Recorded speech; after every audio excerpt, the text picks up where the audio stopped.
Hello, नमस्कार. मी लक्ष्मी. सर्वांचं मनापासून स्वागत आहे सर्वांना श्री स्वामी समर्थ. आज वार आहे गुरुवार, तर श्रावण महिन्यातला पहिला गुरुवार. तर आजपासून श्रावण महिना सुरू झालाय. आज पहिला गुरुवार आहे. तर आजची देवपूजा तुमच्यावर शेअर करते आणि कालची देवपूजा बघा उचलून घेते. एका ताटात आहे ना सगळे दिवे काढून घेते आणि ते दिव्यातली वाती वगैरे, फुलं आणि तांदूळ वगैरे सगळे आहेत ना मी निर्मल्यातनं टाकणार आहेत आणि ही सगळी पूजा अशी उचलून घेते. आज श्रावण महिन्यातला पहिला गुरुवार, तर मी आजपासून ना 11 गुरुवार आहे ना चालू करणार आहे. म्हणजे स्वामींचे 11 गुरुवार आहे ना, ते आजपासून चालू करणार आहे. तर आज माझा पहिला गुरुवार आहे. तुम्ही पण 11 गुरुवार करत असला तर श्रावण महिना खूप पवित्र आणि खूप छान आहे. तर आजपासून तुम्ही चालू करू शकता. तर आता मी पण चालू करणार आहे आणि हे चौरंग पाठ आहे ना, आता इथंच मी पूजा मांडणार आहे. तर मी हे चौरंग पाठ काय उचलणार नाही, म्हणजे तिथं ठेवणार आहे. म्हणून फक्त साफ करून घेतले. काल अमावस्याच्या दिवशी हळदीचं लेपन किंवा दरवाजाला हळद कुंकूचं स्वस्तिक वगैरे काढलं आणि आपल्या गॅसच्या समोर असं स्वस्तिक वगैरे काढलं. तर कालची अमावस्याचे होते. म्हणजे आजपासून नवीन सुरुवात, नवीन दिवस, नवीन वार, नवीन महिना आणि नवीन दिवसाची सुरुवात झाली. तर मग आजपासून परत नव्याने सुरुवात करायचं म्हणून परत नव्याने सुरुवात केली आणि आजपासून देवपूजा वगैरे छानपैकी करून घेणार आहे. आज श्रावणाचा पहिला गुरुवार आहे म्हटल्यावर आणि सगळं छानपैकी करणार आहे. म्हणून कालची देवपूजा, काल अमावस्याची देवपूजा होती ती वेगळी. आज श्रावण महिन्यातला पहिला गुरुवार आहे म्हटलं तर ह्याची देवपूजा वेगळी आणि वरतून माझा आज उपास पण आहे आणि 11 गुरुवारची पूजा मांडणी पण करायची. स्वामींची पूजा मांडणी पण करणार आहे मी. दुपारच्या नंतर करणार आहे मी आणि हे सगळं आता पूजा करून झाल्यानंतर स्वामींच्या केंद्रात जायला शक्य झालं तर जाणार आहे संध्याकाळी. तर नाही झालं शक्य तर आमच्या इथं जवळपास आहे ना स्वामींचं मंदिर आहे, दत्त महाराजाचं मंदिर आहे. मग तिथं मी दर्शनाला जाणार आहे संध्याकाळी. तर 11 गुरुवार आपण करतो म्हटलं तर स्वामींचं दर्शन घ्यायचंच आहे. केंद्रात जायचं शक्य झालं तर केंद्रात जायचं, नाहीतर मंदिरात जाऊ शकतो.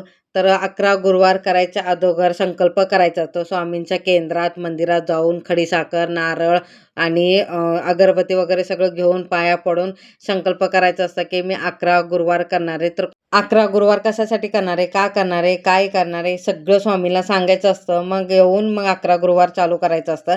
तर मी तसंच करणार आहे आणि आदल्या दिवशी जाऊन पाया पडून आली. तर मला केंद्रात जायला शक्य नाही झालं म्हणून आमच्या जवळपास मंदिर आहे स्वामींचं दर्शन घेतलं आणि स्वामींना सांगितलं की मी 11 गुरुवार करणार आहे. तर मग आजपासून मी 11 गुरुवार चालू करतो. तर आज माझा पहिला दिवस आहे. तर संध्याकाळी मी आता पूजा करून झाल्यानंतर संध्याकाळी मी स्वामींची पूजा करणार आहे. तर इथं बघा मी पूजा करून घेते. उंबऱ्याची छानपैकी पूजा करून झाली. त्याच्यानंतर तुळशीचे पण छानपैकी पूजा करून घेते आणि आज गुरुवार आहे म्हटलं तर कच्चं दूध वाहून घेणार आहे मी तुळशीला. कारण की काल अमावस्याच्या दिवशी पण कच्चं दूध वाहून घ्यायचं, पौर्णिमाच्या दिवशी पण आणि गुरुवारच्या पण. हे बघा कच्चं दूध वाहून घेतलं. छानपैकी देवाची पूजा करून घेतली. आता येतं बघा मी स्वामींची पूजा मांडून घेते. चौरंगाभोवती ना रांगोळी काढून घेते. रांगोळीवर हळद कुंकू वाहून घेतलं. मग त्याच्यानंतर चौरंग पाटवर पिवळं वस्त्र हातरलं. 11 गुरुवार स्वामींचे केलं तर पिवळेच वस्त्र लागतंय. तर मला ना स्वामींसाठी पिवळे फुलंच भेटले नाही. तर म्हणून पांढरे फुलं होती ना तीच भेटली आणि मला दुकानात जायला पण वेळ नव्हता भेटलेला. त्याच्यासाठी पांढरे फूल व्हायला आणि शक्यतो फक्त पांढरे फूल चालतात, ते पिवळे फूल चालतात. ते लाल जास्वंदाचं फूल स्वामींना चालत नाही. तर बाकी कोणते पण फूल चालतात. आपल्याकडे जे असेल ते. फक्त आपली भावना महत्त्वाची आणि सेवा महत्त्वाची. कोणची फुलं काय वाहते ह्याच्यापेक्षा आपण जेवढे जास्त सेवा करतो ती महत्त्वाची. तर तरी पण मला धाकधूक लागलेलंच, कारण की स्वामींसाठी पिवळे फूल भेटलं नाही आणि आदल्या दिवशी मला अमावस्याच्या दिवशी पूजा करताना तेव्हा पिवळी फुलं भेटलेली. आता भेटलीच नाही. तरी पण मला असं धाकधूक लागलेलं, कारण की मेन म्हणजे जे स्वामींसाठी पिवळं पाहिजे ना ते भेटलंच नाही. तर असं स्वामींवरनं छानपैकी अभिषेक केला. त्याच्या अगोदर उठण्याने अंघोळ घातली स्वामींना. त्याच्यानंतर मग छानपैकी अभिषेक केला. अभिषेक करून झाल्यानंतर हिना अत्तर वगैरे लावून, अष्टगंध लावून, वस्त्र परिधान केलं, माळ वगैरे लावली आणि छानपैकी पूजा करून घेते.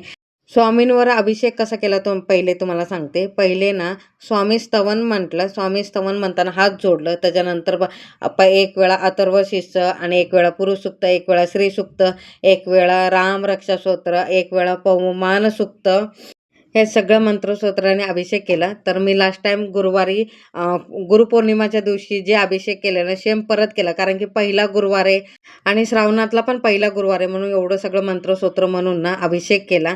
छानपैकी पूजा मग मांडून ठेवली आणि मग स्वयंपाकाला लागले, कारण की संध्याकाळी स्वयंपाक करायचा, आरती पण करायची, म्हणून आज स्वामींना नैवेद्य पण दाखवायचं. तर लापशी केली मीने आणि इथं बघा मी पुरी करणार आहे. पुरी जरा वेगळ्या पद्धतीने करते. ओवा टाकला आणि ना तेलाचं मोहन टाकलं आणि छानपैकी मळून घेते हे बघा.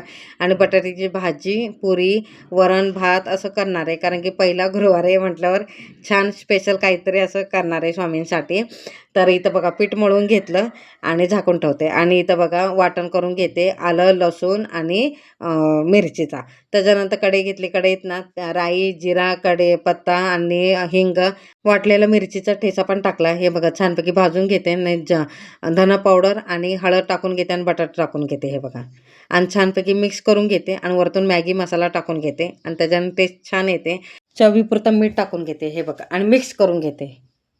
आणि त्याच्यानंतर 5 मिनटं झाकून ठेवते आणि कोथिंबीर टाकून ना मंद आचेवर 5च मिनटं ठेवते. त्याच्यानंतर काढून ठेवते. आता ना डाळीला फोडणी मारते. आज ना थोडंसं वेगळ्या पद्धतीने करते, तुम्हाला सांगते. डाळ शिजवताना त्याच्यात ना मिरची आणि टमाटर टाकलं, ते चांगलं मॅशरने मॅश करून घेते हे बघा. आणि थोडंसं पाणी टाकून थोडंसं पातळ करून घेते आणि टोप घेते. टोपात ना तेल टाकलं, राई, जिरा, कढीपत्ता, हिंग टाकून घेते हे बघा. आणि आलं, लसूण आणि मिरची त्याचा ठेचा टाकते तो पण. आणि मिरच्या, सुक्या मिरच्या टाकून घेते आणि चांगलं ना भाजून घेते आणि डाळ तडका मारते. अशा पद्धतीने पण वरण खूप सुंदर लागते. एकदा करून बघा अशा. आणि इथं बघा डाळीला फोडणी मारून घेते आणि जेवढं मला पातळ पाहिजे तेवढं पाणी वाढून घेतलं आणि त्याच्यानंतर ना बारीक गॅसवर ठेवते. आणि इथं बघा तडका पॅन घेतलं. तडका पॅनमध्ये तूप टाकलं आणि खोबरं भाजून घेतलं आणि बेदाणे भाजून घेतलं आणि काजू बदाम ते पण भाजून घेतलं आणि एका प्लेटमध्ये काढून घेते. आणि इथं बघा लापशी छान सुटसुटीत छान शिजून झाली आणि त्याच्यात बघा मी गूळ टाकून घेते. मग आपल्याला जेवढं आवडतं त्या गोडनुसार करून घेते. गूळ टाकून घेते, एकच शिटी करून घेते. त्याच्यानंतर इथं बघा डाळीला उकळी आली आणि कोथिंबीर टाकली. वरण पण तयार झाले. आणि आता ना टोप घेतलं, टोपात ना तूप टाकलं. त्याच्यानंतर छोटीशी वाटीभर ना साबुदाणा भिजवले ते टाकलं आणि तुपात छानपैकी भाजून घेतलं. त्याच्यानंतर ना दूध आपल्याला जेवढं पाहिजे तेवढं टाकून घेतलं. त्याच्यानंतर उकळी आल्यानंतर आवडीनुसार ना साखर टाकून घ्यायचं. त्याच्यानंतर छानपैकी हलवल्यानंतर इलायची पावडर, काजू, बदाम टाकायचं बघा. खीर तयार झाली. त्याच्यानंतर इथं बघा लापशीचं पण तयार झालं आहे बघा. मेल्ट झालं सगळं गूळ. तुपात भाजलेलं काजू, बदाम, खोबरं हे टाकून घेतलं. त्याच्यानंतर इलायची पावडर, सुंठ पावडर आणि ना बडीशेप पावडर टाकून घेतलं आणि मिक्स करून घेते हे बघा. कसं सुटसुटीत आणि छान झाले लापशी. देवघरात आली आणि स्वामींची पूजा करून घेते बघा. त्या जादूगर उंबऱ्याची पूजा झाली, तुळशीची पूजा झाली, देवघराची देवाची पूजा झाली आणि आणि आता स्वामींची पूजा करून घेते बघा.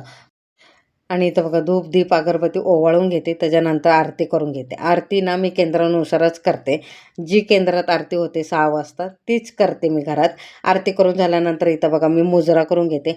न चुकता मी रोज सकाळ संध्याकाळ स्वामी पुढे ना मुजरा करते. आता मुजरा करून झाल्यानंतर आता बघा मुजरा तर करून झाले. आता मी सेवा करायला येते. सेवा काय काय करणार तुम्हाला सांगते. 11 माळ करणार आहे मी. 11 माळी करून झाल्यानंतर 11 तारक मंत्र करणार आहे.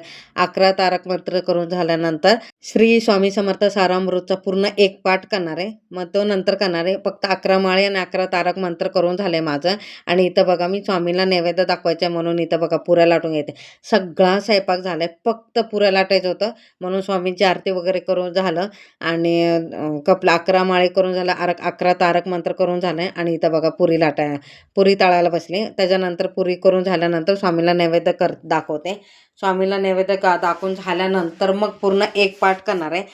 एक पाठ करून झाल्यानंतर मग गुरुचरित्राचा 14वा अध्याय आणि 18वा अध्याय हे सुद्धा मी पठण करणार आहे. आणि स्वामीला नैवेद्य दाखवताना कसं बघा तुळशीपत्र अर्पण करायचं. तुळशीपत्राचं देठ आहे ना स्वामींच्या पुढे दाखवायचा आणि तसं नैवेद्य दाखवायचं आणि प्रत्येक पदार्थावर ना तुळशीचं पान ठेवायचं. आणि इथं बघा तुळशीच्या पानाने 3 वेळा ना गायत्री मंत्र करून नैवेद्य दाखवायचा. आणि नैवेद्य दाखवताना तुळशीपत्र 3 वेळा फिरून महाराजांच्या समोर ठेवायचं. पण देठ आहे ना महाराजांच्या इथेच यायला पाहिजे. त्याच्यानंतर इथं बघा मी पूर्ण एक पाठ वाचायला सुरू करणार, कारण की परत ह्याला तासभर जातो पठण करायला. सगळी कामे करून घेतली, हातरून वगैरे टाकलं आणि त्याच्यानंतर स्वच्छ हातपाय धुतले आणि स्वामी पुढे बसले आणि पठण करायला. आता हे पठण करून झाल्यानंतर 14वा अध्याय आणि 18वा अध्याय गुरुचरित्राचं पठण करायचं. आजचा व्हिडिओ तुम्हाला कसं वाटला मला नक्की कमेंटमध्ये सांगा आणि आजची देवपूजा ती पण कशी वाटली मला ते पण मला नक्की कमेंटमध्ये सांगा. आणि व्हिडिओ आवडला असेल तर लाईक, शेअर, सबस्क्राईब करा. सगळ्यांना श्री स्वामी समर्थ. श्रावण महिन्यातल्या खूप साऱ्या शुभेच्छा सगळ्यांना. सगळ्यांची इच्छा पूर्ण हो हे महाराजाच्या चरणी प्रार्थना करते आणि सगळ्यांची इच्छा पूर्ण हो. सगळ्यांचे व्रत वैकल्य सगळं पूर्ण हो आणि जी इच्छा आहे ते स्वामी सगळ्यांची पूर्ण करो ही चरणी प्रार्थना करते. सगळ्यांना श्री स्वामी समर्थ.